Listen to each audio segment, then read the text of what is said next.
Okay, still looking at solving angles in triangles. Let's look at isosceles triangles.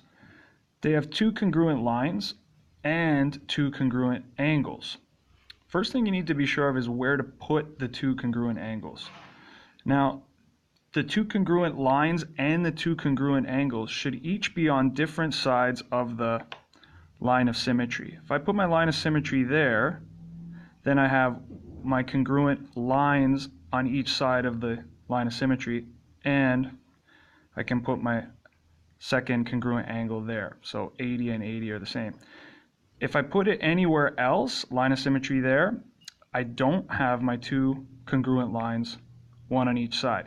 If I put my line of symmetry here again, I don't have my two congruent lines, one on each side. So it has to go here, and these two angles, one on each side, need to be equal. Let's look at a bit of a complicated example here that uses isosceles triangles.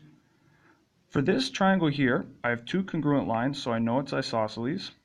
All I'm given is this 150-degree angle outside the triangle. So I want to find all of these angles inside.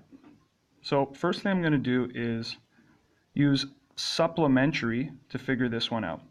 So for this angle here, I'm just going to do 180 degrees minus my 150 degrees to give me 30 degrees. That's going to give me this guy right here. These are supplementary angles that add up to 180. Now, my two congruent lines rather, for my isosceles triangle, when I line them up so one's on each side, that also tells me that this has its congruent angle right over here.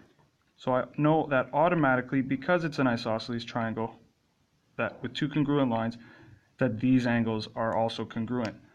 Now I only have one missing angle. I can use what we learned on the last video, that all angles in a triangle add up to 180 degrees. So if I add up these two that I already have,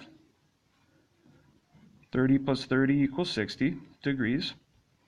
Then I just subtract that from 180.